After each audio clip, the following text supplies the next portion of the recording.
pessoas são o mais importante. Sem profissionais excelentes, a visão de futuro de um negócio, independente do seu segmento, se torna irrelevante. Em momentos que a gente fala tanto de orientação para a tecnologia, o agora, o futuro é humano e as pessoas estão no centro.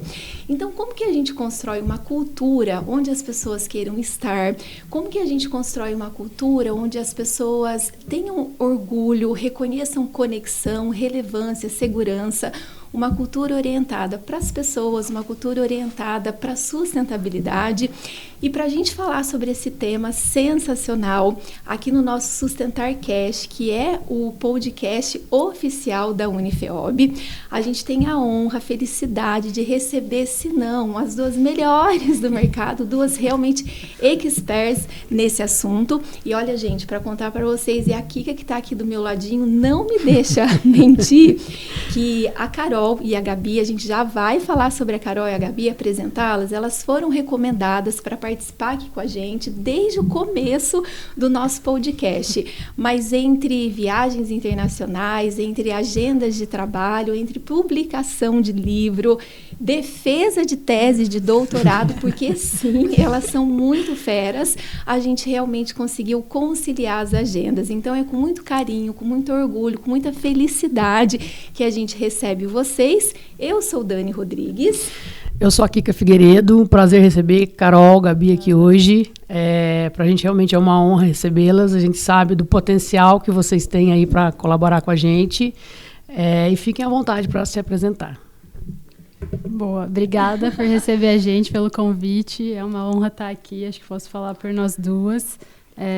Não sei se as pessoas perceberam pelo rostinho, mas somos irmãs, um pouco parecidas, mas eu sou a Carol, eu sou formada em administração pela USP, faz já uns 8 anos, não parece, mas já faz um tempinho que eu estou no mercado de trabalho, desde o meu primeiro ano formada, inclusive antes, né, com estágios, estou no mundo corporativo, então venho daí, trabalhando já há uns 5, 6 anos no RH, então o meu trabalho, o meu dia a dia, não é só me relacionar, mas também cuidar das pessoas, e venho trazer um pouco dessa perspectiva. Bom, oi para todo mundo, eu sou a Gabi, agradecer a generosidade da Dani, né, e também vamos aqui falar que quem recomendou também é imparcial, parcial, na verdade, né, mas tudo bem, estamos felizes de estar aqui, muito feliz. Eu sou a Gabriela, eu estou formada há mais tempo ainda, são 8 anos, um pouquinho mais, mas eu venho do mundo acadêmico. Eu fiz Direito na Faculdade de Direito da USP e segui com o doutorado lá. Como a Dani disse, acabei de defender minha tese no começo do ano e aí agora estou como professora do INSPER, né, da graduação em Direito do INSPER, tendo passado, no ano passado, um período fora, em Londres, em Hamburgo, em algumas instituições, terminando o doutorado. E, basicamente, minhas linhas de pesquisa elas estão em torno da regulação da atividade empresarial para a sustentabilidade, ou, no linguajar mais corrente, o ESG, algo relacionado a esse tema. A gente vai poder conversar um pouquinho mais nessa próxima horinha aí. Ai, que legal. E olha, gente, uma curiosidade é que a Carol hoje faz parte de uma das marcas mais desejadas, disputadas no mercado, que é o Nubank. E quando a gente fala de ESG, a Gabi, inclusive, palestrou em outros países nesse assunto. Então, hoje, realmente, a gente vai ter uma conversa recheada de muita experiência e de muita vivência, embora vocês sejam muito jovens ainda, o que é muito bom. E então, vamos iniciar essa conversa? Bora lá. Bora lá. Então, assim, hoje o nosso fio condutor é falar sobre gente e é falar sobre uma cultura sustentável. E falando sobre o mundo do trabalho, na visão de vocês, por que o trabalho dá tanto trabalho assim? Por que as empresas fazem as pessoas sofrerem? Eu acho que tem várias camadas essa pergunta, né? Posso começar aqui e você me complementa, ou se discordar também me interrompa, fica à vontade. Eu acho que uma primeira, considerando o público, né, que está assistindo a gente aqui, que são jovens, talvez indo para um primeiro momento de carreira, uma primeira visão que eu traria é que se você odeia o seu trabalho, se ele é tão desprazeroso para você, e se você tem oportunidade, que eu acho importante esse recorte, né? A gente está numa sociedade que nem todo mundo tem esse privilégio de escolher aonde trabalhar, mas se você tem essa possibilidade de escolha, acho que é uma alternativa mudar. O trabalho, ele não vai ser 100% do tempo legal. Eu acho que eu não conheço ninguém que ama 100% do que faz. Por um tempo a gente achou que isso era possível, né? Minha geração, principalmente, tinha muito essa ideia de propósito, de mudar a vida das pessoas. E, de alguma forma, a gente se frustrou porque a gente idealizou um mundo de trabalho que não é real. Tem coisas que a gente vai fazer sem gostar, tem coisas que a gente vai fazer, claro que dentro do ambiente ético, né? Mas que você não concorda muitas vezes, mas que você vai convergir com o seu time e entender que aquilo é necessário fazer. Mas se você odeia e tem a possibilidade de mudar, acho que a minha indicação seria mude. Não precisa ser tão ruim assim. Acho que um ponto também que é legal trazer é que a gente cresceu numa casa onde o trabalho não era esse fardo, né? A gente sempre vi minha mãe e meu pai saindo para trabalhar, claro que nem sempre contentes e felizes, mas sem colocar essa carga de, putz, estou indo fazer algo que eu detesto. Eles gostavam do que faziam. Eu acho que o meu pai tem essa questão do propósito muito forte na veia dele, né? De transformar a vida das pessoas pela educação. E ele sempre trouxe isso muito na nossa criação. Então, eu já sabia que eu ia ter que trabalhar em algum momento e que não necessariamente isso ia ser ruim. Então, eu acho que quanto mais a gente consegue criar essa ideia de que trabalhar é um trabalho, né? Se fosse férias, a gente não ganhava para isso. Chama trabalho por um motivo. Se fosse 100% legal, a gente ia pagar para fazer e não receber para fazer. Mas eu acho que é interessante esse ponto de que se a gente é criado entendendo que trabalho é necessário e que ele não te define... O trabalho é um pedaço do seu dia a dia, é uma parte do seu dia a dia. Então, ele não te define por completo. Acho que deixa as coisas um pouco mais leves.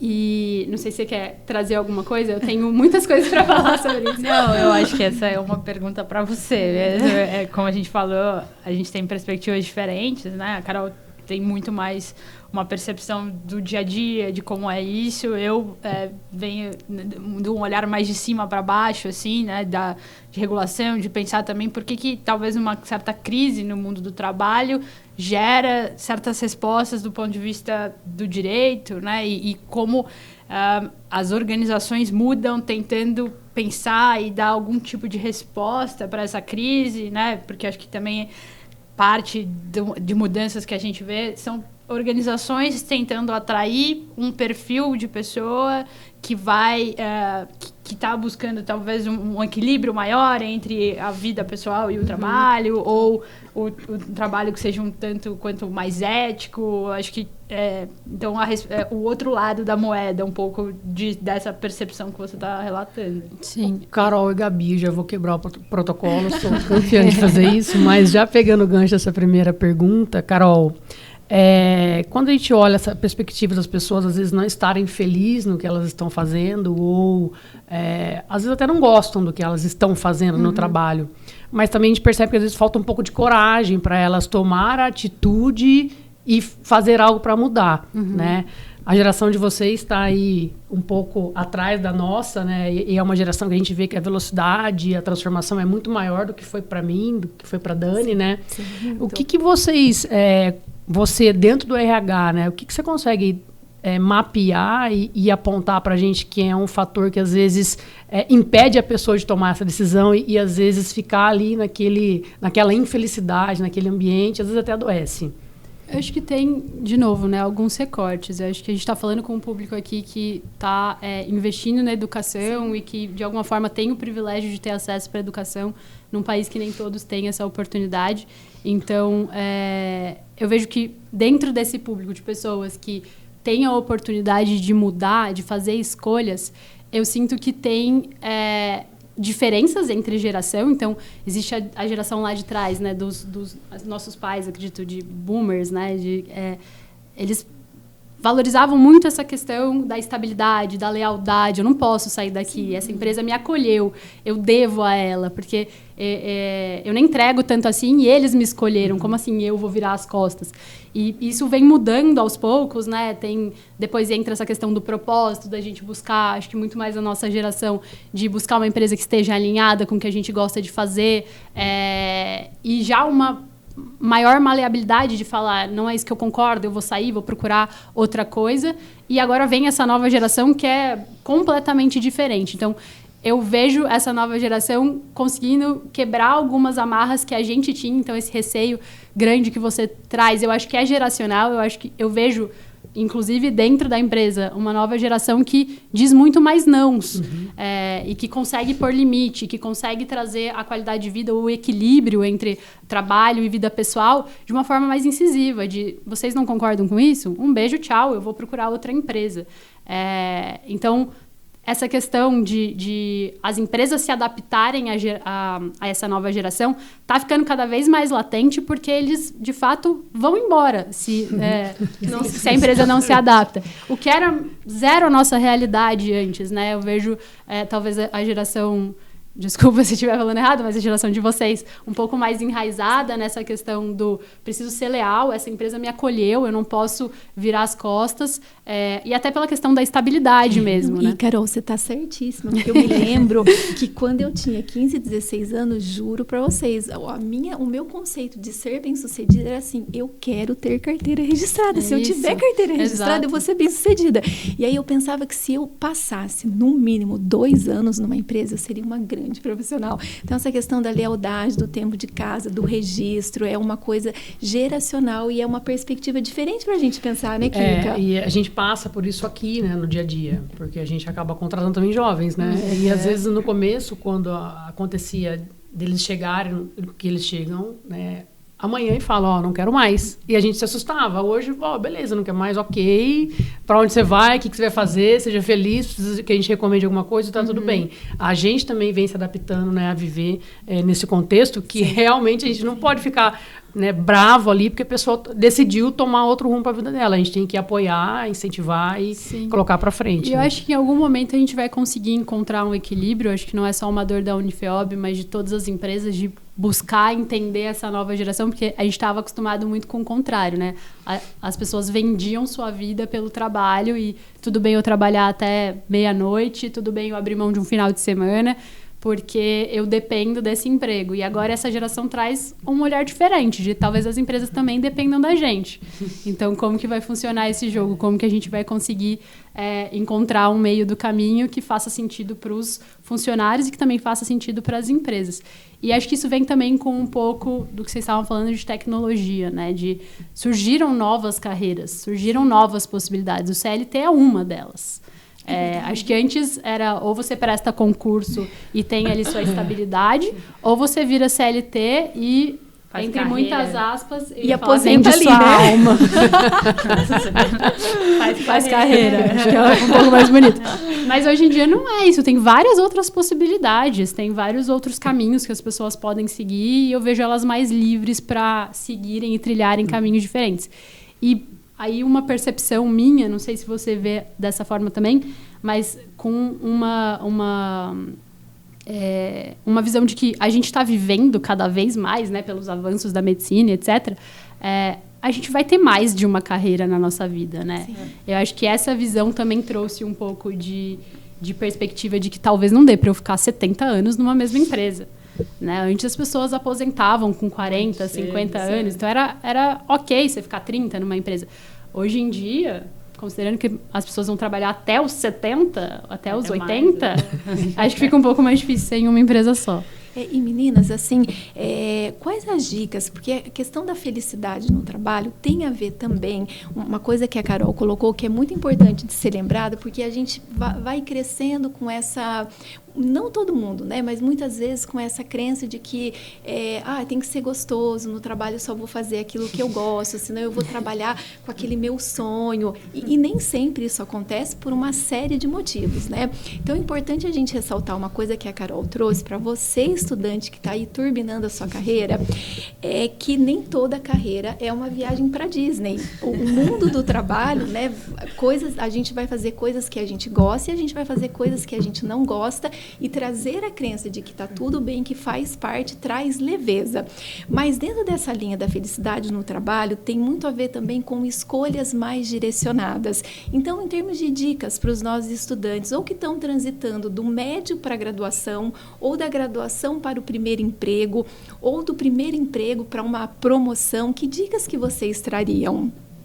Não, eu só pensei que até na viagem da Disney tem Tem fila, perrengue, né? Tem 3 horas de fila. Exato.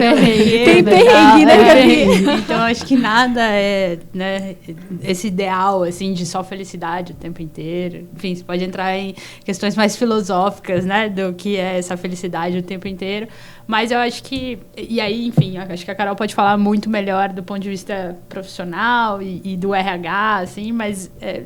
contando algo pessoal meu, eu acabei de começar, né, minha carreira, eu fiquei muito tempo me dedicando à pesquisa acadêmica e agora estou dando aula e sempre foi o meu sonho, de fato, Que dar legal, aula. Gabi. Só que é isso, sempre foi o meu sonho, mas não é esse mar de rosas, né? Eu adoro estar em sala de aula, eu adoro preparar as aulas, mas assim, tem toda uma parte que não sou muito fã. E é isso, e a parte do trabalho tem que ser feito, e esse backstage, né, da sala de aula, assim, que às vezes as pessoas nem imaginam o quanto de trabalho que dá, e é muito, e é isso, tem sido, né... Você trabalha 5 para 50. Exato, preparar uma aula de 2 horas, são 20, 30, quando da primeira vez, ainda esse foi meu primeiro semestre, não tinha as aulas montadas, então super desafio e entender que é isso, né? E agora? O que vem agora? E dá um pouco essa sensação de... Fiquei 6 anos fazendo doutorado, né, esperando por esse momento. Agora eu tô feliz, mas também já dá essa sensação... Tá bom, o que é o próximo passo, né? Então, acho que tem isso que a Carol falou, de muitas...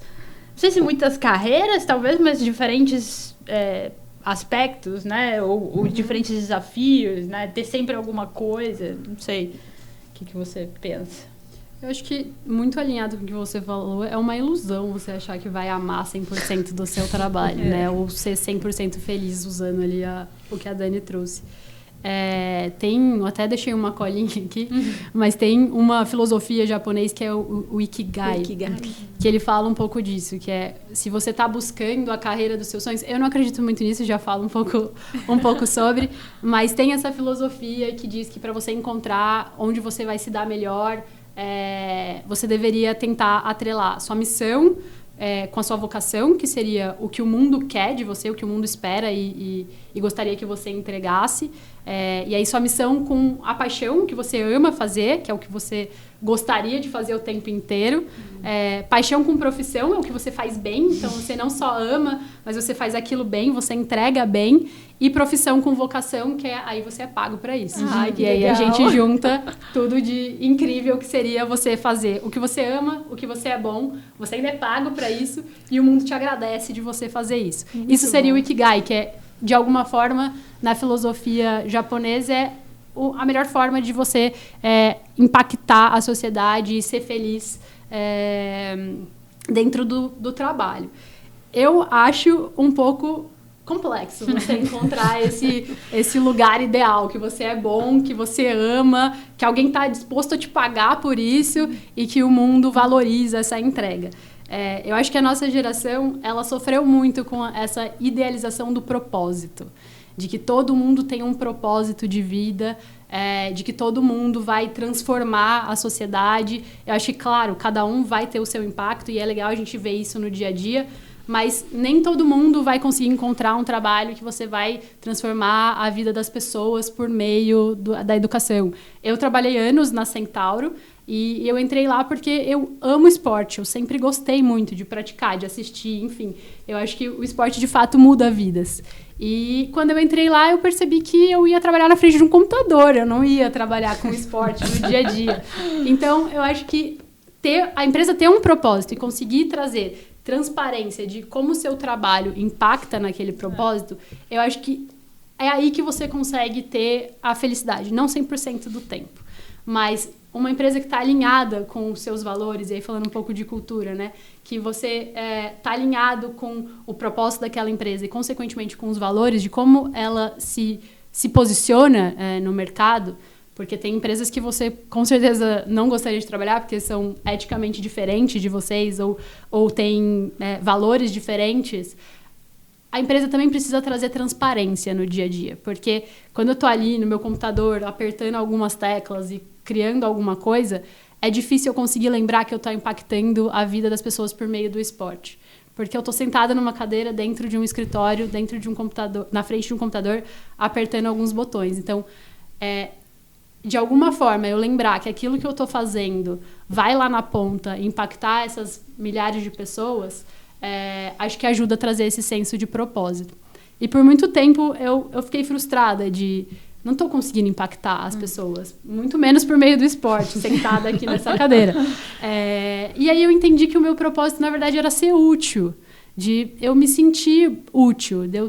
Acho que a Gabi vê muito isso, né? Eu não consigo muito ficar parada. Às vezes o ser útil é lavar uma louça, é arrumar alguma coisa, trabalhar, ter um tempo de qualidade com alguém. Mas, para mim, esse é o meu propósito, é ser útil. E eu demorei a entender isso. Então, eu acho que no momento que eu encontrei o que era esse meu propósito, que não necessariamente é transformar milhares de vidas, porque isso traz uma carga também, né? Isso, de alguma forma, pode ser pesado para algumas pessoas. Eu passei a não confundir mais trabalho com paixão. Eu passei a entender que o trabalho fazia parte do meu dia a dia e que algumas coisas eu amava, mas outras não, e que tudo bem. E que eu conseguia ser feliz na parte que eu gostava e eu conseguia só fazer a parte que eu não gostava e que às 6 da tarde eu fechava o computador e ia viver minha vida, que era muito mais do que aquilo. Então, acho que isso me ajudou. Inclusive, hoje em dia eu trabalho num banco, então as pessoas devem pensar, ela ama esporte, queria impactar as pessoas por meio do esporte, e hoje em dia eu trabalho no banco. Sim, porque eu entendi que o meu propósito não era só aquilo. Eu consegui me encontrar de como eu me sentia bem exercendo o meu trabalho. E para algumas pessoas vai ser o propósito de colocar o pão na mesa. Às vezes o propósito vai ser pagar a escola do filho, para ele ter uma realidade diferente. Então, eu acho que cada um precisa buscar o propósito sem ter essa idealização que a nossa geração tinha de que o nosso propósito é mudar o mundo, porque isso só traz uma carga e uma frustração. Então, tem até um artigo sobre isso, que é do Scott Galloway. Ele é professor de marketing na NYU, lá em Nova York. E ele fala disso. Não confunda trabalho com paixão. É legal se tiver um pouco de paixão ali dentro, se você gostar do que você faz. Mas saiba também que vai ter a parte chata e que a gente fala muito no trabalho, que é o disagree but commit. Às vezes eu não concordo com o que eu tenho que fazer, mas eu vou ter que me comprometer e vou ter que fazer. Então, acho que isso é uma dica legal também. A gente não precisa amar e concordar com tudo. Às vezes, a gente só precisa entender que a gente vive em sociedade e precisa fazer algo. Você sabe que ontem a gente teve uma reunião aqui de alinhamento e eu trabalho com um time jovem. E depois, no final da reunião, né, um dos meninos veio ali falar comigo e falou, eu queria uma dica, né? Às vezes, quando a minha liderança fala, você precisa fazer isso, mas eu não concordo. E eu fico meio assim, vou lá e faço sem concordar. Eu falei, ok, se for algo top-down, realmente você vai ter que fazer e tá tudo bem. Mas se for algo que dá para você não tenha receio de responder, né? E falar, olha, eu não concordo, isso não faz parte aqui dos meus valores. Quer que eu faça mesmo? Ok, eu vou fazer. Mas eu quero deixar claro que eu não concordo. Porque, assim, eu acho também que a gente tem que começar a abrir esses caminhos dentro das empresas, que mesmo que a pessoa não concorde, ela precisa ter a liberdade de falar que ela não concorda. Sim. Porque eu acho que também é um dos pontos que vai aliviando para a pessoa estar ali dentro e, de repente, falar, beleza, eu não concordo com aquilo, mas eu vou fazer. Isso me chamou atenção ontem, era 8h30 da noite, aqui dentro do campus, indo embora. E aí, a hora que eu falei isso para ele, ele ficou assim, mas eu vou falar não pro meu líder? Sim, e tá tudo bem você falar, né? Sim. E aí, acho que surpreendeu, mas ainda fui eu que falei, que tô um pouco para cima ainda, né? E agora eu estava subindo, ele encontrou comigo ali e falou, nossa, fiquei pensando tanto naquilo que você me falou ontem, mas fez total sentido, vou começar a aplicar. Eu falei, é isso aí. não tenha medo de dizer o não, né? Tá tudo bem, né? E se tiver que fazer, você vai fazer, mas eu acho que você vai aliviar o peso da carga, né? Então, acho que... Você tem que falar, mas também tá preparado para ouvir. Pra Porque ele pode ouvir, falar não e o líder vai falar, não, tá bom, mas faça mesmo assim, tudo bem. E às vezes até a pessoa vai mudar. Vida não segue. por quê, né? Então, sim, beleza, então vamos total. fazer de outro jeito, tal. Mas eu acho que a gente precisa começar também a ter essa sensibilidade na gestão para ouvir também, né? Sim. Porque às vezes a pessoa fica com receio de falar, né? Eu acho que é importante abrir isso, e acho que vem muito da cultura e da liderança ali, né? Tem lugares que de fato dá medo você abrir a sua opinião, porque não vai ser bem recebido. Mas eu acho que se a cultura da empresa te permite ser transparente, óbvio que com respeito, você trazer seu ponto de vista, esse disagree but commit que eu comentei aqui, né, que é o discordar, mas fazer mesmo assim, é depois de uma discussão, depois de uma conversa. Então, você traz o seu ponto de vista, eu trago o meu, a gente argumenta ali, discute, mas não no sentido de brigar. De briga, exato, no sentido de argumentar. E a gente vai chegar num acordo. Talvez seja diferente do que você queria, talvez seja diferente do meu. Uma das duas as duas, na verdade, né, vão discordar, mas se comprometer. Então, não necessariamente a gente vai sempre convergir num ponto. E acho que o legal é isso. Se você fazer sem questionar, acho que traz um pouco de infelicidade. E até acho que traz robotizar as pessoas, que não é o que a gente quer, né? E eu acho que justamente isso... Eu obviamente, conheço um pouco da cultura da FEOB e tem um pouco de mim nela também, mas eu acho que aqui é um lugar que as pessoas podem falar, né? É um centro educacional, né? Então, as pessoas, em teoria, têm muita opinião. É natural que isso aconteça. Então, eu me sentiria muito mais, acho que confortável com um time que me questiona, que me pergunta, que me... Porque, cara, tem várias pessoas super inteligentes aqui que estão trabalhando com educação.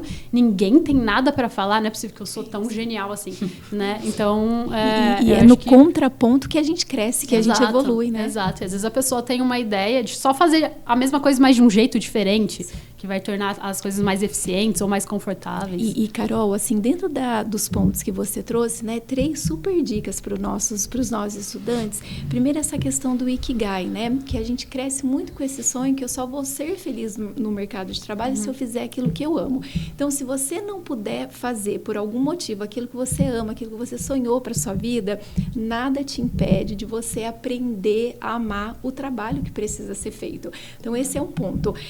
Um segundo ponto é que o próprio Simon Sinek, que é um grande, né, promotor de desenvolvimento humano, desenvolvimento de liderança, ele fala uma coisa que assim vai muito ao encontro da fala de vocês. A gente tem vivido uma crise de propósito, né? Porque as pessoas, eu falo que as maiores dores de carreira, elas deixaram de ser como que eu consigo uma entrevista, como que eu me comporto numa entrevista, como eu consigo um trabalho, para ser a dor de eu preciso confiar em mim, porque como a gente vive inclusive uma crise de confiança, quem sou eu nesse mundo de padrões postos e impostos do que é ser bem-sucedido? Então, essa questão da coragem, como é importante a gente se escolher, confiar na gente, mas também essa questão de que o propósito também se tornou uma dor, porque tem muita gente que fala assim, meu Deus do céu, tá todo mundo falando do seu propósito, eu não sei qual é o seu. Eu sofri muito. Né? O próprio Joel J, gente, ele tem uma passagem que ele fala assim, tava todo mundo falando de propósito, eu não sabia que era o meu, mas eu vi um monte de gente falando assim, eu ajudo, eu ajudo. Aí ele falou, então eu coloquei que o meu propósito era ajudar as pessoas em alguma coisa. Então, a situação do propósito não é uma questão de você ter clareza. Às vezes você tem, eu acredito que essa clareza fica para a minoria e não para a maioria. Mas o propósito, muitas vezes, ou você descobre ou você constrói. E propósito, no final das contas, o que o Simon Sinek ele traz? Propósito é quando eu uso uma habilidade, uma capacidade, um talento que muda para melhor a vida de uma outra pessoa. A partir do momento que você impacta positivamente a vida de uma, que pode ser de uma ou pode ser de muitas, você já está atuando com propósito. Mas sobre o mundo do trabalho, pessoal, assim, a gente também tem essa certeza de que essa clareza de que tem uma parte que é legal, tem uma parte que não é legal, que nem sempre a gente vai fazer as escolhas certas logo de cara. Às vezes a gente precisa experimentar aquela experiência profissional para dizer, não gostei, né? Eu vou partir para outra, não fez sentido para mim, ou se não eu gostei, eu nem imaginaria que eu iria gostar, mas agora eu quero me aprimorar nisso.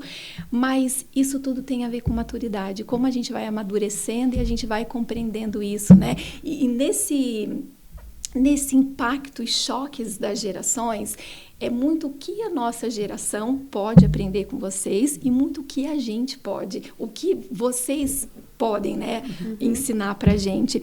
Mas o seguinte, a gente está falando muito de felicidade no trabalho, e aí a Kika trouxe essa questão da liderança, né, de que ser feliz no trabalho tem a ver com dizer não para o seu chefe, o que tem a ver com posicionamento. Eu falo que culturas fortes partem do pressuposto da gente ter liberdade na discussão e lealdade na execução.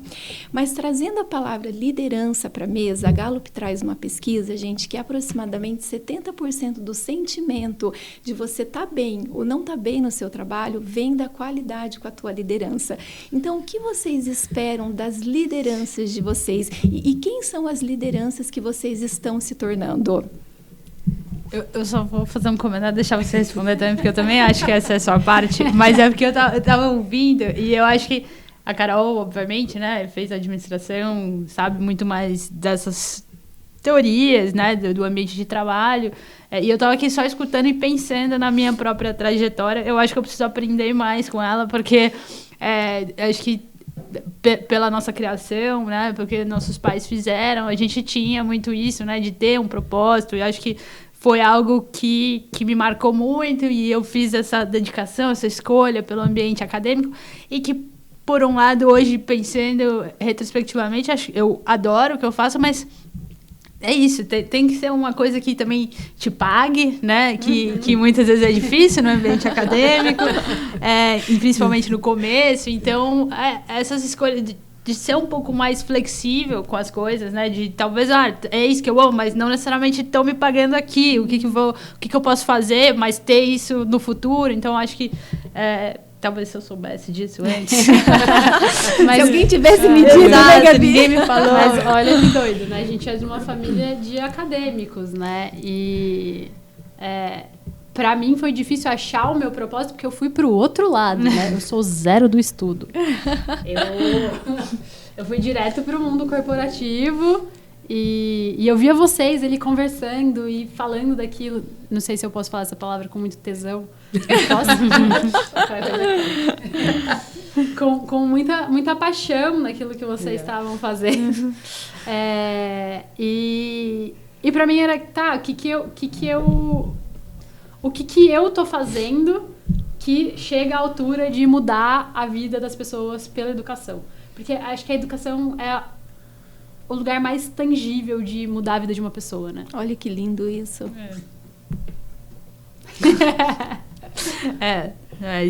Mas é isso, né? Acho que cada um, dentro de cada uma das trajetórias, cada um tem os seus desafios, seus dilemas, as suas incertezas, né? Quantas vezes, assim, até estar nessa posição fixa agora de pensar... Pô, será que eu tô fazendo errado? Será que fiz as escolhas erradas? Porque acho que é muito óbvio eu seguir um outro caminho, que era de advogar puramente. E, obviamente, estando em São Paulo e tal, você tem muitas possibilidades. E eu quis seguir outro, e aí tem muitas dúvidas, né? Que a gente se põe, que acho que as outras pessoas também põem na gente. E eu acho, tentando conectar com a pergunta sobre liderança, assim, eu tive a sorte de ter pessoas muito especiais, assim, que acho que sustentaram esse caminho difícil ao longo desses anos, me fizeram ter algum tipo de segurança dentro dessa insegurança, até de possibilidades de trabalho. E hoje, no espaço que eu tô, eu acho que meus colegas, né, são pessoas muito pé no chão com relação ao que é o trabalho, nesse sentido que a Carol está dizendo, né? De a gente, né, quer estar aqui, a gente quer ter um ambiente respeitoso, de chegar e trabalhar e todo mundo, né, ganhar o seu salário e poder ir para casa e viver a nossa vida, que é mais do que isso também. Então, eu acho que esse papel da liderança, de dar esse espaço, de garantir esse ambiente respeitoso, é muito importante. Ai, que legal eu isso. acho, né, não sei se é esse o teu diagnóstico também. Sim, falando um pouco de teoria, né, existem 3 principais pilares para você conseguir ter uma empresa sustentável, e aí no sentido de ao longo do tempo. Ao longo do tempo, né? De se sustentar por muito tempo, existir por muito tempo. E uma delas é a estratégia, que eu acho que é uma das coisas que as pessoas mais falam. A outra delas é cultura. E a terceira é liderança. Então, se você não tem uma estratégia... Você pode ter uma estratégia muito bem definida de aonde você quer chegar. Você pode ter uma cultura muito sólida e robusta de como você vai chegar lá. Se você não tem a liderança, que é o quem vai fazer você chegar lá, muito dificilmente você vai conseguir, justamente pelo dado que você trouxe, né? É muito comum você ver pessoas pedindo demissão de seus chefes e não de suas empresas. E quando você não tem cultura e não tem estratégia, a chance disso dar certo é menor, porque o líder não sabe para onde ir, né? Ele não sabe para onde ir nem o como ir. Então, ter uma cultura bem definida de quais são os valores que aquela empresa gostaria de colocar na prática. Acho que respeito sempre é um dos principais, mas transparência também, de fomentar diálogo, de a sua opinião na mesa é importante. Ou, às vezes, vão ter empresas que talvez não faça tanto sentido, não sei, por alguma regulamentação, não sei, que não dá para ter tanta discussão. É isso e ponto, porque, não sei, criação de medicina, né, de remédio, não deve ter tanta possibilidade de discussão ali dentro. Mas que a pessoa te trata com respeito, que tem uma comunicação aberta, que te explica o porquê você está fazendo aquilo. Acho que isso faz com que as pessoas consigam trazer um pouco para o seu dia aquele propósito que a gente falou da empresa, né? Então, eu não estou só apertando esse botão, eu estou apertando esse botão porque, no fim das contas, o remédio vai ser entregue na casa do fulano. Então, acho que o papel da liderança é conseguir, de uma forma respeitosa, que eu acho que é onde muitos pecam, trazer para o dia a dia e para o tático, para o apertar o botão, a cultura e a estratégia. Então, a gente está fazendo isso desse jeito. E a gente está fazendo isso e desse jeito, porque a gente tem essa estratégia para alcançar dessa forma, que são os nossos valores, e isso se traduz no seu dia a dia assim. Então, não é só apertar um botão, você está salvando a vida da pessoa que precisa desse remédio. Então, eu acho que o papel da liderança é, acima de tudo, ser respeitoso, né, e conseguir trazer isso de um jeito que muitas vezes erram a mão, mas que consiga trazer um pouco desse propósito para o dia a dia da pessoa. Porque você acaba entrando numa rotina, né? De todo dia eu acordo, abro meu computador, faço 10 horas de reunião e às vezes eu esqueço por que eu estou ali. Então, acho que a liderança é essa conexão das pessoas com a estratégia e com a cultura. Legal. Ô, Kika, posso puxar mais uma? Pode, Dani. A gente já saiu completamente do nosso roteiro, mas tá fluindo. Vamos seguir assim. Para eu não perder a oportunidade, porque foi assim, pessoal, o que acontece? A gente recebeu a recomendação da Gabi e da Carol participarem com a gente pelo João Otávio, que foi há muito tempo nosso reitor. O João, ele é neto do nosso fundador, do Dr. Otávio, um líder especialíssimo, realmente fora da curva. Se ter o João como líder é bom, eu imagino o João como pai, gente. Então, assim, e a gente fez o primeiro episódio gravando sobre sustentabilidade, sobre ESG. E dentro dessa linha, né, de que uma cultura forte é uma cultura sustentável. Gabi, você que é expert, referência, o que é sustentabilidade? Na verdade, eu vou inverter a pergunta. O que não é sustentabilidade? O que não é ESG? E como que uma agenda orientada para a sustentabilidade, sabe, fortalece a construção de culturas fortes? Bom, Dani, eu vou só deixar claro aqui, né, que eu, diferentemente da Carol, não venho da administração, então preciso fazer esse esforço da tradução, né, da minha área de expertise mais do direito para entender o quanto isso impacta as organizações e aí, por exemplo, a Unifeob. Eu acho que o que as pessoas chamam de ESG agora, né? Em todo lugar tem isso. E uma vez eu fiz um exercício de fazer uma lista de tudo que era critérios ESG, valores ESG, porque tem um monte, né, de palavras que são associadas para tentar dar algum tipo de sentido pro acrônimo, né? E às vezes é muito difícil, né? E o que eu acho, de maneira bem simples, assim, é que essa sigla, né, que vem do ambiental, social e de governança, ela sintetiza décadas de algum tipo de pressão sobre as organizações com relação a esses diferentes aspectos. Então, tudo isso que estava sendo falado aqui antes, que eu estava mais de figurante aqui até agora, são aspectos, né, da vida social e da vida dentro das organizações que vão, e aí é muito difícil às vezes ver isso, né, de um dia para o outro, ou mesmo de um ano para o outro. São coisas que você só vê mesmo assim num estudo mais acadêmico, uma coisa quando você dá um pouco esse pé atrás da realidade, do cotidiano, e entender como esses valores vão mudando, né, o ambiente em que essas instituições, essas organizações estão atuando, e vão gerando pressões. Porque mesmo o que a Carol disse, nossa geração sofreu muito com a questão do propósito e tal. E aí você vê agora essa questão do propósito sendo encampada pelas organizações. Talvez com um delay, que a gente tem um delay. Sempre tem esse delay, acho que é inevitável, porque é isso, né? Os processos sociais funcionam assim, com um delay. Então, e é engraçado porque é o mesmo...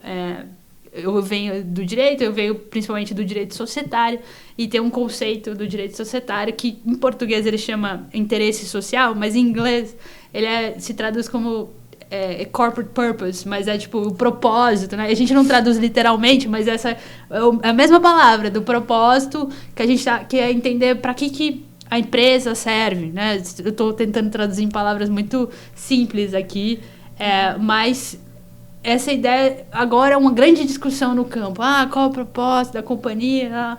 Porque vem isso, né? Com esse delay de pressões sociais, de pressão do ambiente de trabalho também, que as pessoas queriam sentir isso. Então, se por muito tempo foi convenção de que não, o propósito da empresa é gerar lucro, ponto. Aí agora tem toda essa relativização, mas não é só isso não sustenta uma organização, apesar de também ser necessário. Então, acho que é um grande campo de disputas também, né? O que é o ESG, sim, o que não é. Sim. Então, mas o que eu acho que não são duas coisas que eu acho que não é ESG. Uma coisa não é a panaceia, não vai resolver tudo. E de outro lado, também não é greenwashing, também não é isso, né? É alguma coisa no meio disso e que as pessoas estão tentando definir, e como as organizações absorvem isso no sentido dessas pressões por melhorar esses diferentes pilares, né, do social, do ambiental e da governança, né, do impacto das organizações no mundo, assim, né? Então, faz sentido isso? Sim, eu acho que até você falando, né, a questão do propósito do delay foi bem claro, né? As empresas estão falando de propósito agora. Mas algo que me veio à cabeça também, que surgiu com muita força nessas discussões de ESG, é a questão da diversidade, né? Também. Que veio como uma pressão da sociedade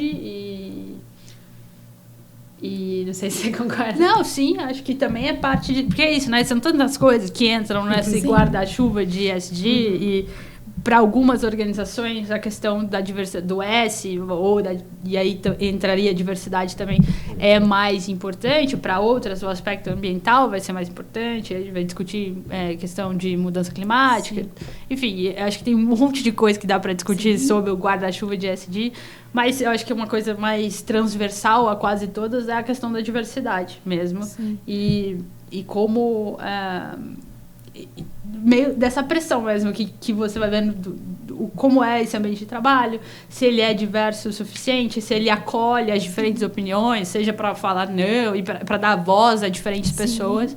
Acho que entra um pouco nesse balaio. E vocês sabem que a diversidade é uma coisa tão forte, gente. Te interrompendo, viu, Carol? Que assim, o Google, a gente fez uma pesquisa. Quais são os elementos de um time de alta performance? Primeiro, disparado diversidade. Uma equipe diversa de idade, de localidade, de gênero. Segundo, uma equipe que sinta segurança psicológica, no sentido de eu posso ser eu mesmo e não vou me punir por isso. E terceiro, uma equipe que tem equilíbrio de fala. Sabe, numa reunião onde todo mundo participa, onde todo mundo, né, se coloca, mas como essa questão da diversidade ela é forte e o ESG abraça isso, né? E eu acredito que quando uma empresa ela se posiciona de maneira sustentável, mesmo que quem está olhando para isso não entenda muito bem, essa empresa ela passa uma mensagem: que legal, essa empresa está fazendo certo, isso gera mais segurança, mas também me arriscaria a dizer que essa questão do ESG, para não cair no greenwashing, né? não é sobre o que você fala, mas é sobre como as pessoas te reconhecem, né, Gabi? Eu acho que tem muita da questão que vem com esse delay, assim, né? Isso são coisas de décadas, assim, mas agora todo mundo começou a falar porque está se tornando mais relevante. A gente pode até discutir por que isso está se tornando mais relevante. Talvez até uma pressão do mercado, né? Sim, também. Das pessoas. Exatamente. Quando era só das pessoas, às vezes não estava, mas a partir do momento que você tem forças econômicas ali trabalhando para isso, você tem uma série de regulações que estão tornando isso um pouco mais palpável. Começam a surgir os selos. Verdade. E começa a ter um impacto no bolso, aí a exato. coisa começa a pegar um pouco diferente. Mas óbvio que nessa área, fazer o relato do que você está fazendo é muito importante, né? Porque faz parte também dessa ideia de um marketing, assim, mas fazer, né, ter esse, de fato, substância daquilo que está sendo falado é, no fim, o que faz com que isso perdure no tempo e não seja uma modinha, assim, né? E eu acho, e por isso que eu digo que eu não acho nem que é a panaceia, nem que é o que eu acho, porque, de fato, você vê muitas organizações fazendo coisas interessantes. Não acho que é tudo, não acho que também é sempre o que é falado, mas tem coisas, algumas pecinhas estão mudando, assim, algumas estruturinhas estão mexendo por conta disso, né? Que vem um pouco dessa pressão. Então, uma delas, eu acho que é essa coisa da diversidade no ambiente de trabalho. O Carol pode falar mais, talvez, na sua percepção do dia a dia. Mas, do ponto de vista, por exemplo, regulatório, você vê diversas iniciativas colocando, tem que ter pelo menos uma mulher. Ou mesmo a Bolsa, né, a B3, falando, né, que as empresas lá listadas vão ter que ter um representante de uma comunidade, né, que seja... Um grupo minoritário. Um grupo minoritário, então, e aí pode diferentes discussões de quem seria, né? Mas você vê isso andando. Sim. Não sei como isso toca o chão no dia a dia, se você de fato enxerga essa mudança ao longo do tempo. Eu acho que sim, eu acho que tem uma mudança, sempre com o delay que a gente estava comentando, né? E muitas vezes com uma forma de reagir à pressão. Sim. Então, eu estou sendo pressionado, seja porque eu tenho que cumprir uma meta de uma cota que a legislação me obriga, como existe para pessoas com deficiência, ou seja porque os meus consumidores estão me pressionando, ou porque eu tenho que criar um relatório de ESG para a B3, né? Eu preciso publicar isso, o que eu vou colocar aqui dentro. Então, eu preciso criar alguma coisa. Mas eu acho que existe um movimento, existem empresas que estão, de fato, engajadas com isso, mas vejo que todas num processo de aprendizagem. Sim. Era muito difícil você ver diversidade dentro das empresas, né? E aí, falando já de um recorte privilegiado, né, de socialmente, enfim, de conseguir ter me colocado no mercado de trabalho já numa posição legal, eu vejo que muitas vezes existe a diversidade, mas para um nível menor como que fala isso? Da hierarquia de uma empresa. Então, às vezes você vê o número e diz que aquela empresa tem 50% de pessoas pretas ou pardas, mas se você vai ver a liderança, que é quem de fato toma a decisão, não tem ninguém. Ou uma empresa que tem mais mulheres, mas quando você vai ver o grupo de tomadores de decisão, não tem nenhuma mulher. Sim. E aí a gente vai olhando para vários recortes que ainda são mais minorizados nesses ambientes, né? Como as pessoas com deficiência. Então, eu acho que existe um movimento, existe uma tentativa, algumas empresas mais, outras menos, mas ainda existe uma dificuldade muito grande de ter essas pessoas em lugares que, de fato, movem o ponteiro, sendo tomadores de decisão, participando de decisões que, de fato, vão impactar o produto sendo oferecido lá na ponta, o produto ou o serviço, né? Então, eu acho que existe esse movimento,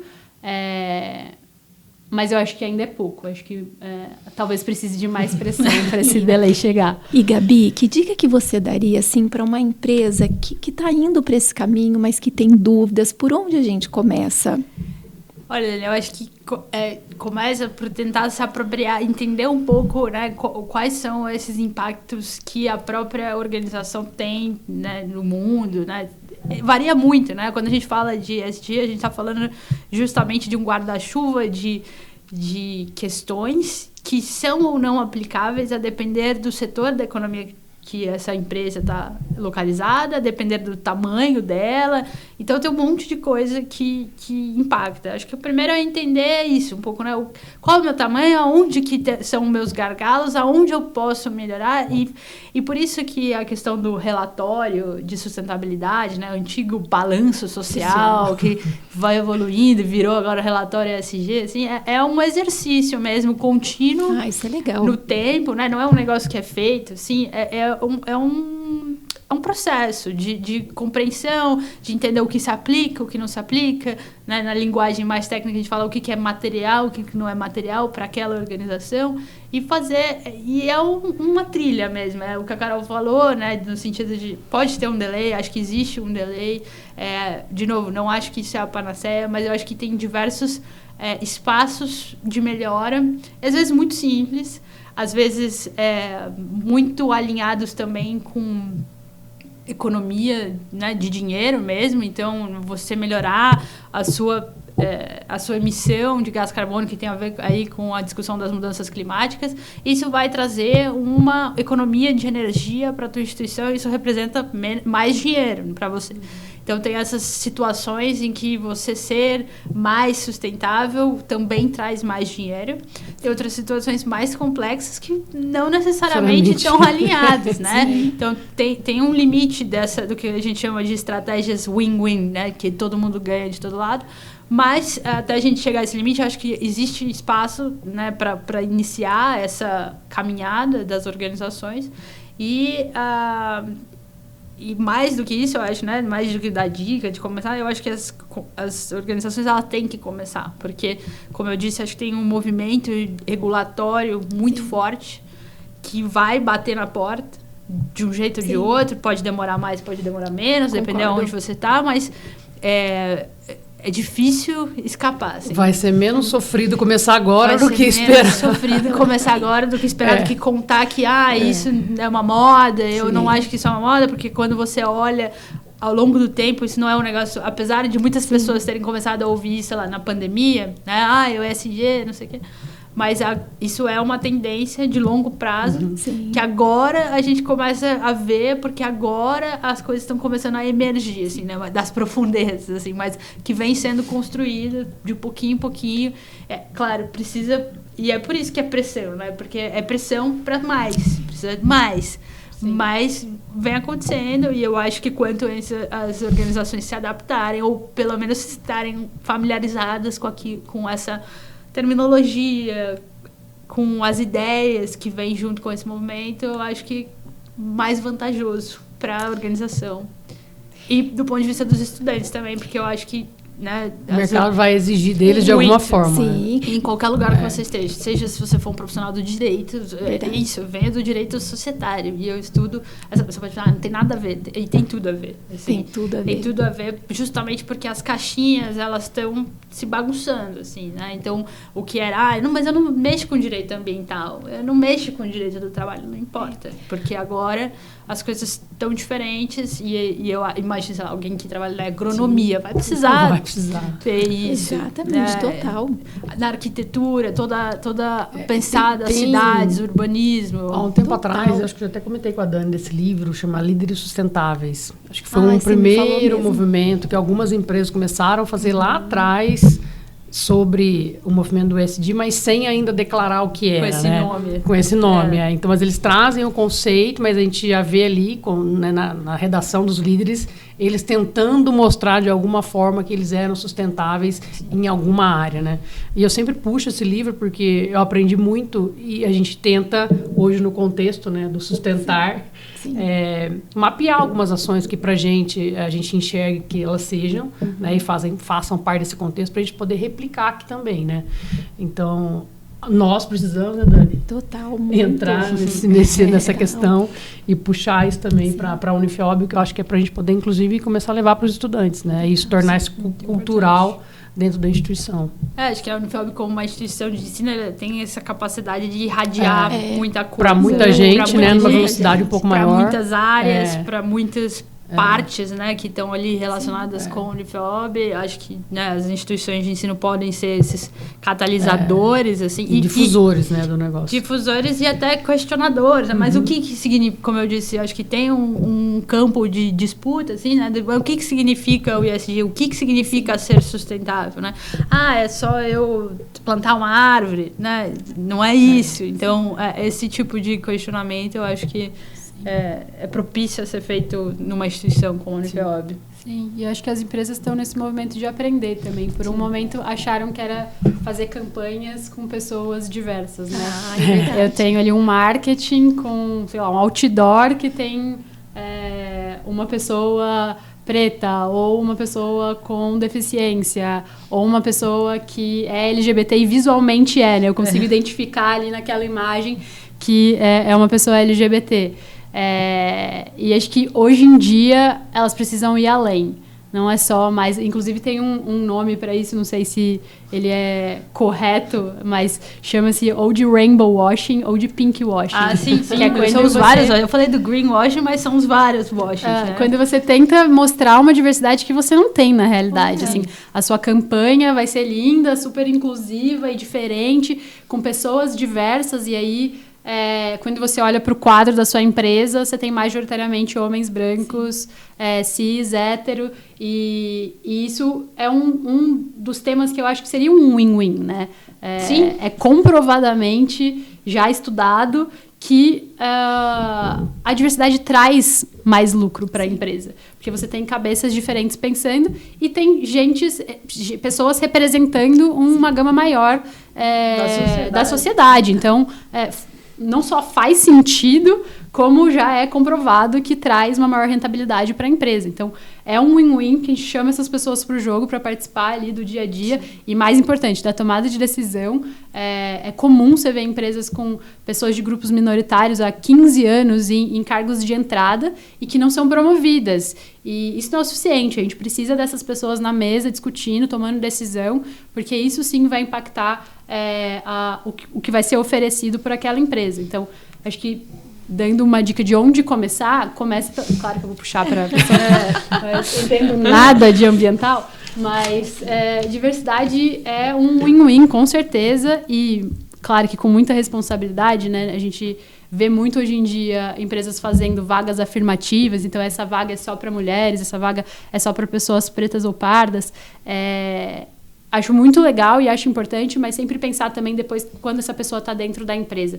A gente é inclusivo, a gente é acolhedor, a gente garante esse espaço de discussão, ela tem um lugar na mesa, e como que eu vou depois fazer a retenção e a promoção dessa pessoa. Então, não adianta só a atração, mas como que eu retenho ela, porque senão vira uma torneira com um balde furado.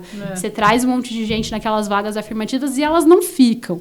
Então, esse olhar completo para a diversidade eu acho importante, e as pessoas estão cada vez mais atentas. Elas não caem mais só no marketing, não. Elas olham para quadro societário, elas olham para quem está no board, quem está tomando decisão, porque é muito comum você ver empresa que se diz muito diversa e quando você olha, não é.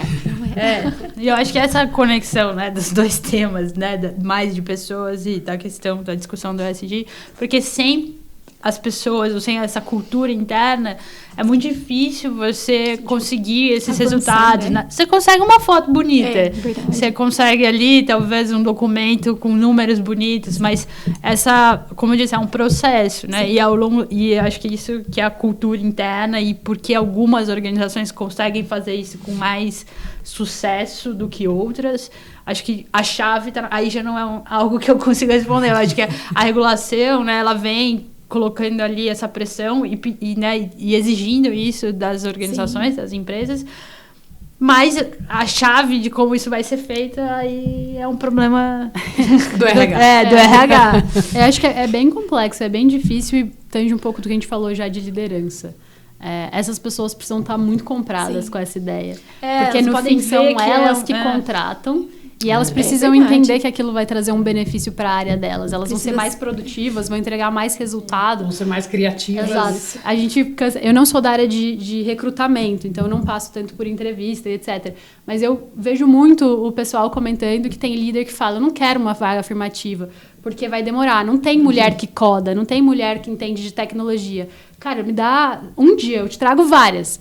Mas talvez elas não vão ter sido formadas pela USP, vão falar inglês, alemão, espanhol, tem uma experiência fora do país. Talvez todos esses critérios que você está trazendo para a mesa, de fato, vai ser difícil de conseguir. Mas se a gente cortar o inglês, vai fazer diferença? Não, não vai. Então, pronto, a gente já consegue resolver. Então, o líder tem que estar comprado nessa ideia. Não é, a gente, de forma alguma, vai diminuir a qualidade do recrutamento.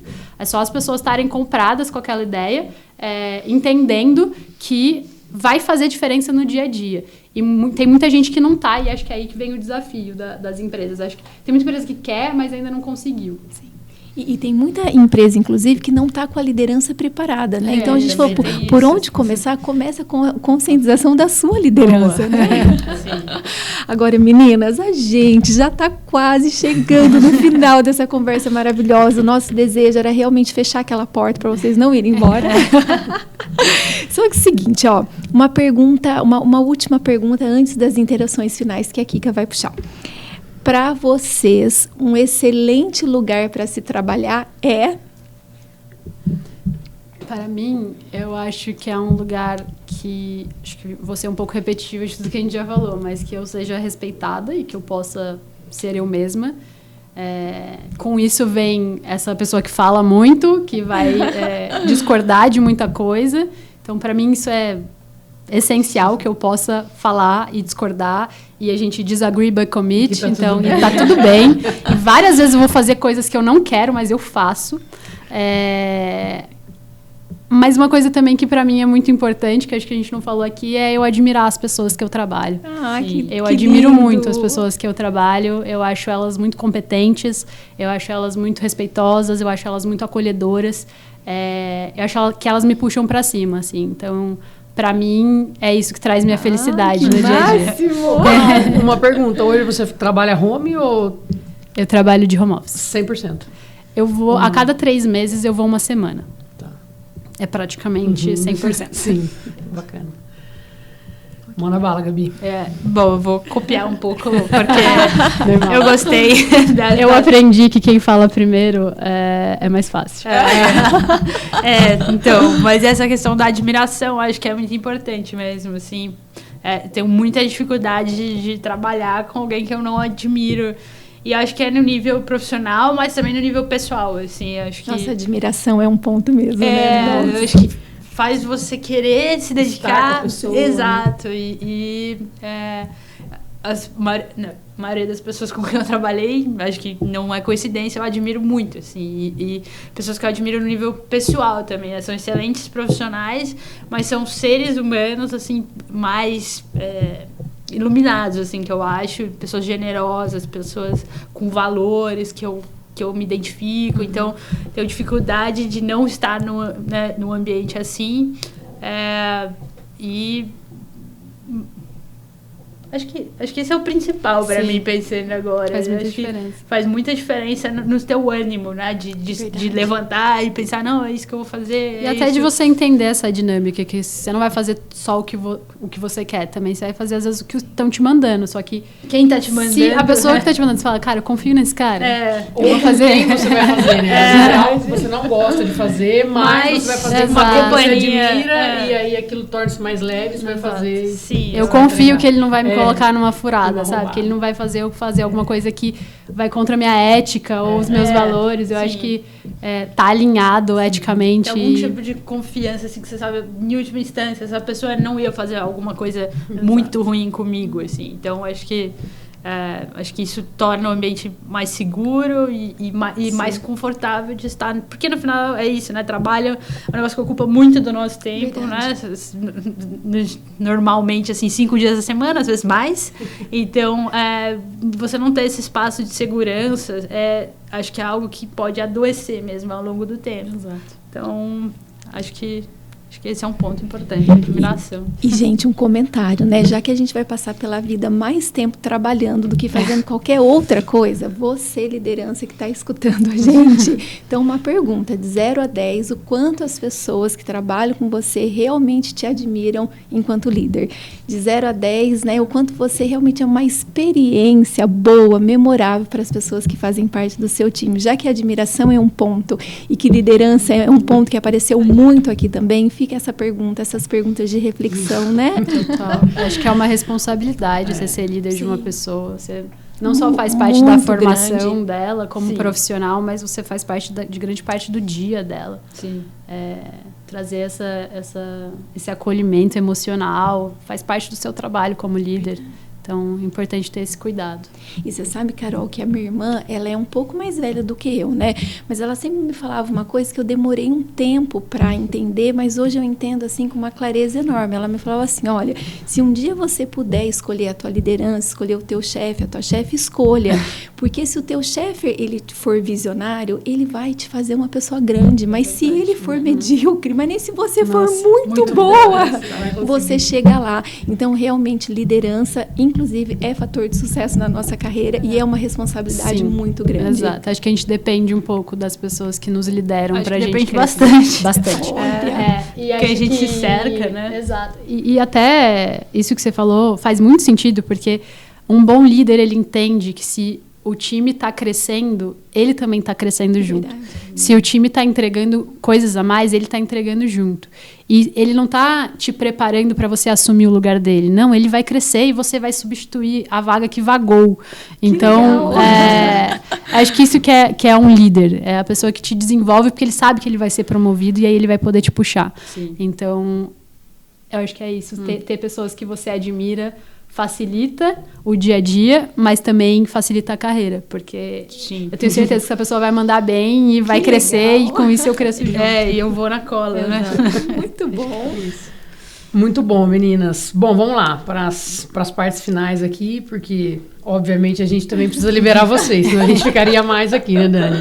Fica à vontade. Para vocês, o que é importante, né? Ou por que é importante fazer uma faculdade? O que vocês podem trazer sobre isso para os nossos estudantes, né? Que estão aqui hoje batalhando para caramba, para estudar à noite, trabalhar de dia, pagar a sua faculdade, que hoje é particular, enfim.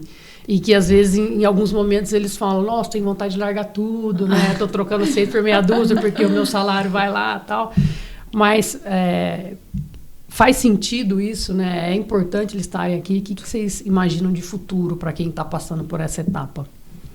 Bom, eu acho, né, que, claro, a gente vive em tempos que às vezes a gente se questiona mesmo, né, que você faz faculdade e tal, e tem gente ganhando dinheiro de outras formas, as formas que parecem muito mais fáceis, divertidas e tal. Mas eu acho que a questão, tem dois aspectos disso, e agora eu vou falar primeiro, para ser mais rápido. Já pensando. Um aspecto acho que no país que a gente vive, com todos os recortes que a Carol disse, fazer faculdade ainda é o principal meio de mudar a sua vida e mudar a vida da sua família, né? A gente tem muitas histórias de pessoas que são a primeira geração fazendo faculdade e transformam a vida da família, né? Você não vai virar milionário do dia para a noite, assim, da noite para o dia, mas você vai, né, garantir muitas vezes o sustento de uma família inteira. Então, acho que esse é um ponto. E, por outro lado, se isso não é a preocupação, né? Mas eu acho que também é pensar na faculdade para além do ganho financeiro, né? Porque eu acho que uma instituição como a Unifeob, é claro que o universo do ensino superior é muito diverso. Tem instituições que são muito focadas, talvez, só no aspecto técnico e às vezes com não tanta qualidade, mas uma instituição como a Unifeob, que é uma instituição de ensino comunitária, né, que não visa lucro, né, então que consegue investir na formação, nos seus profissionais e nesse ambiente. A Unifeob tem um campus que é de dar inveja a muitas, né? Muitas instituições por aí. Então, esse espaço de convivência, esse espaço de formação, num período da vida que é onde a gente está, né, estabelecendo muitas das nossas convicções, ou muitas das relações que a gente vai levar para o resto da vida, eu acho que isso também é uma grande parte dessa resposta, assim, né? Eu acho que a primeira parte é super importante e essa parte também. E eu acho que é um privilégio para São João ter uma instituição como a Unifeob, assim. Acho que... agora, você. Te deixo com essa, obrigada. Mas eu acho que eu vou ser repetitiva mesmo. Mas, porque para mim, como eu já disse, eu nunca fui uma pessoa muito estudiosa como o resto da minha família. Mentira. Eu também acho que é mentira isso daí. Verdade. Eu era aquela aluna na média ali. Tipo, não era na média, não. Quando ela queria, ela ia lá e tirava 10. Mas o ponto é que eu não queria. Esse é o ponto. Tô brincando. Eu sempre fui bem, nunca fiquei de recuperação, mas assim, diferente deles que amam estudar e tal, eu queria estudar porque eu queria ter meu diploma no final daqueles 5 anos. E hoje em dia eu vejo como isso foi importante para minha formação como pessoa. Claro que eu tenho algumas coisas que trazem para minha bagagem de conhecimento e etc., mas as pessoas que eu conheci, a diversidade de pensamentos que eu tive acesso, eu vinha de uma bolha de São João, né, não tinha acesso a tanta diversidade de pessoas assim. E quando eu vou para Ribeirão, morar sozinha, numa universidade pública, eu vi que, assim, eu não era nada no meio daquela quantidade de pessoas que pensavam diferente de mim e que eu não era o umbigo do mundo e que as pessoas iam divergir de mim e que tudo bem e que às vezes eu inclusive ia mudar minha opinião, que eu ia aprender uma coisa nova, e eu fui vendo o quanto era importante essa troca. E aí quando eu fui para o mercado de trabalho e aí calhei de trabalhar com o RH, isso me foi tão importante de saber que as pessoas iam pensar diferente e que não tinha só um certo ou um errado, que as pessoas estão passando por momentos diferentes, que às vezes elas precisam de um acolhimento diferente, que às vezes vai ter uma pessoa no seu time que é um high performance, né, que é uma pessoa que entrega muito, e que de repente ele vai entregar pouco, porque ele está com um problema dentro de casa. Então, acho que tudo isso eu aprendi interagindo com as pessoas, e foi na universidade que eu tive essa primeira oportunidade de fazer isso. Acho que antes de ter acesso a esse mundo de pessoas diferentes, a gente vivia numa bolha muito de pessoas parecidas com a gente. E acho que a faculdade amplia, a gente começa a olhar para coisas que a gente gosta mais, né? Estudar, não precisava mais estudar, sei lá, química, física, estudava mais coisas relacionadas à administração, mas ao mesmo tempo tinham pessoas que tinham vindo do Brasil inteiro, que estavam ali comigo na sala, e dando a opinião delas e construindo uma nova opinião juntos. Então, eu acho que eles foram muito importantes na minha formação acadêmica, para além do conteúdo. Eu acho que isso que foi mais interessante. Fui repetitiva, mas mudei um pouquinho. Na verdade, é um privilégio, né, esse ambiente. Muito. E a gente que ainda trabalha aqui, né, eu sempre falo isso, tem muita gente que pergunta, mas como que é o dia a dia lá, né? Você está em contato com o aluno? Não estou na sala de aula mais, mas sim, tem contato com o aluno, né? E para a gente que está na gestão hoje, ter o contato com o aluno nos faz repensar algumas coisas. Em como a gente lidar com essa geração, porque esse ambiente promove essa oportunidade, né? Então, o que para mim, falando, né, tô brincando das minhas notas ruins, eu era boa aluna, assim, mas o que para mim era muito interessante era ver que nem sempre é só sobre a nota. Às vezes é um pouco sobre a sua melhora, assim. Às vezes a sua era 10 e 10, a minha era 8 depois 10, eu melhorei, entendeu? Então, uma conquista. Eu acho que olhar para o indivíduo dessa forma, da gente conseguir ver que cada um vai ter a sua jornada ali. E tá tudo bem. Alguns já vão chegar, talvez sabendo mais do que você. Acho que você chegou a comentar uma vez comigo que quando você chegou na Sanfra, as pessoas falavam latim, tipo, como assim? Uau! Então é muito. É legal, né, ter acesso a essas histórias diferentes. Não foi tão legal, não. É um pouco assustador no começo. É um pouco assustador, né? Porque é isso, né? Acho que uma realidade muito específica também de escolas de São Paulo, assim, mas é um pouco esse choque que é um pouco importante, né? Sair daquele ambiente que você cresceu, nem todo mundo tem a mesma realidade, né? Muita gente muda de cidade, então vive, mas a gente cresceu no mesmo espaço, então mudar um pouco, sair, e acho que a faculdade é um momento propício para isso.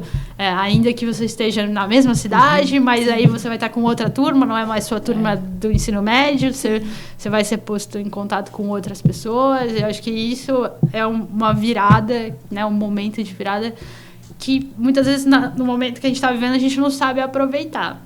Eu acho que isso... A gente entra muito novo na faculdade. Eu acho que isso essa decisão lá atrás, né? Ela é muito... E às vezes... Imatura, às vezes, até, e né? às vezes é isso. Às vezes é depois chegar e pensar, bom, quero fazer outra coisa agora. E tá tudo bem, né? E não significa que você perdeu, né? Não significa que aqueles anos foram jogados fora, né? Acho que às vezes você precisa passar por isso. Mas olha que coisa legal isso, né? Que a faculdade não é só sobre a nota e também não é só sobre o acerto. Muitas vezes tem muito mais a ver com o erro do que com o acerto. Não é só sobre conteúdo, mas é relação, é visão de mundo, é ascensão pessoal, é ascensão profissional. Mas, gente, o que uma faculdade ensina pra gente, se não a habilidade mais importante de uma pessoa, que é aprender para a vida toda. Sim. Foi muito rico ouvir isso de vocês. Bom, agora as perguntinhas finais aqui, né? Aonde que a gente acha vocês? Difícil. Nem por WhatsApp tá funcionando. Muito difícil. Mas vocês são pessoas do Instagram, são pessoas do LinkedIn? Temos LinkedIn. Hoje em dia sou obrigada a ter LinkedIn. Eu acho que o meu é Carolina Junqueira. Tô no LinkedIn, eu posto de vez em quando lá. Não muito, deveria postar mais. LinkedIn é importante. Fica a dica aí. LinkedIn é muito importante, é uma forma de criar relação e de manter relação. Muitas vezes você vai trocar de empresa, enfim, ali é o lugar que você vai ter acesso às pessoas. Às vezes, inclusive, o Instagram, às vezes, se você vai ter pessoas do mundo profissional ali, talvez seja necessário adaptar um pouco a forma com que você se relaciona com essa rede, o que você posta e etc. Dica. Por isso, às vezes, não faz sentido ter pessoas ali, tudo bem, de forma alguma é obrigatório. Então, o LinkedIn vem muito nesse lugar, de como que eu mantenho contato com as pessoas de uma empresa ou até da faculdade, que eu não convivo mais no dia a dia, mas que eu gostaria de manter contato, porque pode me trazer uma oportunidade, um conhecimento no futuro, enfim, posso pedir uma indicação. Então, acho que o LinkedIn funciona bem dessa forma, de você criar uma comunidade corporativa em uma rede social que você vai postar só sobre isso. Fica a dica. Essa é importante. Tudo bem.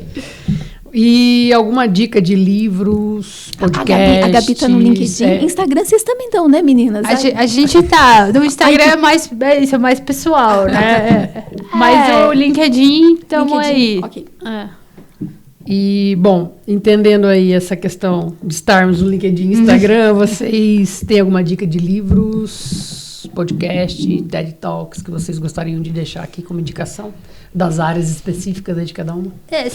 Eu vou ficar aqui na minha área e eu acho que tem um portal de notícias que eu tenho acompanhado muito que chama Reset News, que agora acho que está na UOL e que traz muitas das notícias do campo, SG, assim, e são notícias curtas, mas tem uma qualidade boa, o que às vezes é muito raro de encontrar sobre esse assunto na mídia, né? E ali é especializado nisso, eu já venho acompanhando, eu uso alguns dos materiais nas minhas aulas, então eu acho interessante, se alguém quiser acompanhar, acho que toda semana sai uma coisa por dia, uma coisa assim, mas são curtinhas, são legais, e tem um podcast também muito bom, eu recomendo, porque é muito difícil achar gente que fala sobre o assunto e fala bem, e chama Economia do Futuro. Já tem algumas temporadas e eu tenho gostado bastante. Também tenho incorporado as aulas, porque está cada vez mais difícil conseguir fazer os alunos lerem.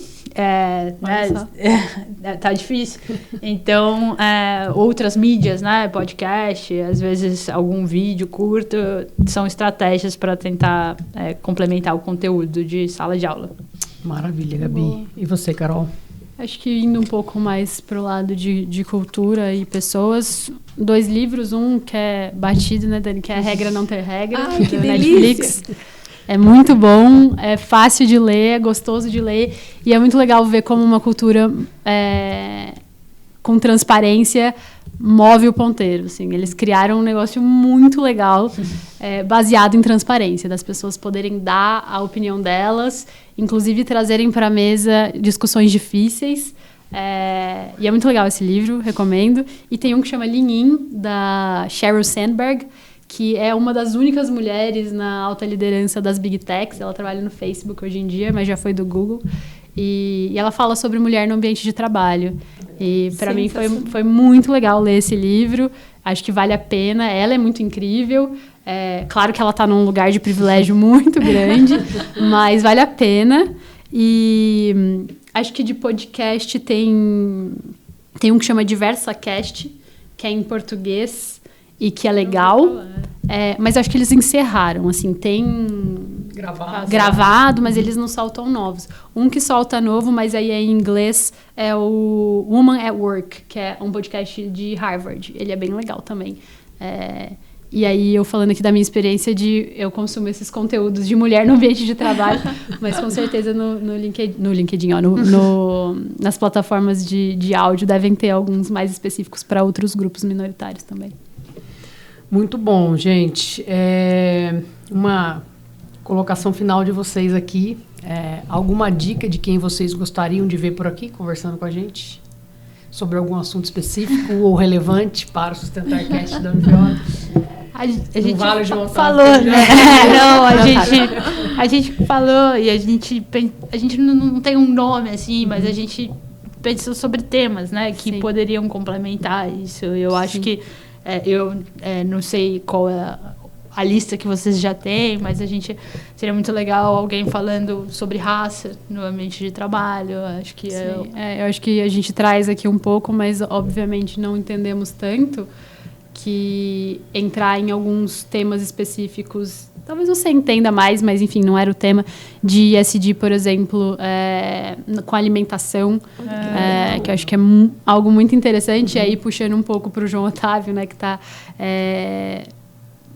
pesquisando e criando uma empresa com alternativa, né? Com uma alternativa de proteína, obrigada, com fonte de proteína à base de insetos, que a princípio a gente pensa, putz, será que faz sentido? Mas quando a gente olha para essa perspectiva ESG e a cadeia de produção e a quantidade de água, enfim, e espaço que economiza, faz muito sentido. Eu acho que seria legal. Economia do futuro total. É muito legal. E acho que também que aí olhando um pouco para algo que eu gosto, que é moda. Eu acho que é muito legal olhar para essa perspectiva. Temos a Flávia Figueiredo. Aí, Dani, você ia mandar bem, né? Ela vem. A Dani é super da moda. Ela vai estar em outubro, Dani. E acho que é um tema muito legal, porque muitas vezes a gente não pensa, né? A gente está cada vez mais consumindo de empresas fast fashion, né? E a gente não para olhar que às vezes a cadeia de produção tem trabalho escravo ou tem trabalho infantil, muito bem colocado. Ou até alguns itens, né, como jeans, a quantidade de água que usa para a produção, a gente deveria consumir, não que a gente não deveria deixar de consumir, acho que moda é muito importante, mas será que a gente deveria consumir com essa velocidade e esse volume, né? Então, acho que é algo interessante. Bacana. Só para complementar, eu acho que foi um ponto que a gente não entrou muito, enfim, então o tempo está limitado, mas esse aspecto da cadeia de produção, né, dos impactos na cadeia de produção para além da unidade da empresa, né, é um ponto muito importante dessa virada de chave do ESG, que eu falo, por isso que eu falo que não acho que é tudo greenwashing, porque tem coisas muito importantes sendo olhadas para além de uma unidade, né, não importa se uma empresa X mas eu não, isso aqui não é aqui dentro, né, eu tenho o meu fornecedor, mercado. A partir do momento que esse tipo de regulação está olhando para a cadeia, isso começa a gerar uma certa pressão para também essa empresa que está comprando também exigir do seu fornecedor. Então, é um movimento em cascata que muitas vezes, apesar da regulação ser direcionada para grandes empresas, vai chegar nas pequenas e médias. Sim. Porque vão sentir isso ao longo das cadeias. Então, e aí, claro, tem muita variação de setor para setor, que aí é um pouco isso, né? Da fashion, moda acho que é o mais crítico, né? Muitas vezes você olha para aquela empresa especificamente, está tudo lindo, mas você vai ver... os números estão bons ali. Você vê a cadeia, A cadeia, eles acabam comprando de fornecedores que você jamais compraria. A cadeia está só que super aquele rótulo comprometida. daquela outra marca que você acaba não olhando para o todo. Então, acho que é algo que seria legal. Falei de moda, mas imagino que tenha várias outras que seria legal falar da cadeia produtiva. Sim. Muito bacana. Bom, meninas, muito obrigada pela participação. Foi super bacana o bate-papo com vocês. Obrigada. Riquíssimo, né, Dani? Nossa. Encerro aqui minha participação, agradecendo vocês. E, de repente, a gente pode voltar aí com alguns temas mais específicos na área de vocês também, futuramente. Meninas, olha só. Então, assim, enquanto Unifeob, a gente traz o nosso agradecimento, o time todo traz o agradecimento para vocês. Que honra, de novo, que felicidade, que privilégio tê-las aqui. Quando a gente acompanha a trajetória de vocês, e a Gabi falou uma coisa muito bonita, né? Que o caminho, olhando para o Brasil, para o nosso contexto de mundo, o caminho de ascensão profissional e pessoal é educação. E olhando para a trajetória de vocês hoje são referência no mercado de trabalho, trabalham em grandes corporações, INSPER, o Nubank, mas vocês chegaram nesse lugar pelo mérito de vocês, sabe? Ninguém foi lá e colocou a Gabi, ninguém foi lá e colocou a Carol no Nubank, e esse caminho, na verdade, vocês foram colocadas lá pela educação, pelo compromisso de vocês em aprender, em estudar. Isso é uma fonte de inspiração para a gente muito grande. Sim. Aproveitar a oportunidade também para agradecer a Carol por toda toda a direção que você deu para a Unifeob, quando a gente precisou revisitar a nossa cultura, quando a gente precisou fazer escolhas em relação à nossa cultura. Isso fez, se não toda a diferença para nós, não só, né, Kika, na questão da cultura, mas na participação do nosso conselho consultivo. Agradecer demais você, Gabi, que com toda a tua referência em sustentabilidade e ESG também nos guiou nesse caminho desse posicionamento sustentar. Então, que vocês possam continuar impactando a vida das pessoas e a vida das empresas, para que as empresas também impactem de maneira mais positiva todo o seu time, as pessoas que escolhem por essas empresas. Então, assim, muitíssimo obrigada, que seja a primeira oportunidade, muitas oportunidades de vocês no podcast, palestrando para os nossos estudantes, participando de semanas acadêmicas. Obrigada de todo o coração. Obrigada por receber a gente. Eu acho que é comum aqui... que a Unifeob faz parte da nossa história, né? A gente cresceu com a Unifeob no nosso dia a dia, bastante, inclusive nos meus aniversários, era sempre vestibular. Mas é um prazer estar aqui, acho que contem com a gente para o que precisarem, inclusive os alunos, procurem a gente no LinkedIn, fiquem à vontade para acessar, a gente está super disponível. E obrigada por receber a gente. Muito obrigada. E obrigada pela oportunidade também de ver a irmã no meio da semana. Às vezes São Paulo é difícil, então é mais fácil a gente estar aqui. Então, agradeço bastante o convite e sempre que quiserem, a gente volta. Que gostoso. Só chamar. Olha, então, somos o SustentarCast, o podcast oficial do Unifeob. A gente acredita que produzir conteúdo de relevância é mais uma das maneiras de mudar o mundo para melhor. Essa é uma produção da Unifeob, exclusiva com Aldeia Produções. Ela pode ser conferida pelo YouTube, pelo Spotify, pelo Deezer também, e que vocês possam compartilhar com o maior número possível de pessoas. E parafraseando uma frase, o Simon Sinek, 100% das pessoas, dos clientes são pessoas, 100% do time são pessoas. Se a gente não entende de gente, a gente não entende do negócio, e não tem como ser sustentável se a gente não entender de gente. Então, muitíssimo obrigada, valeu demais e até o próximo.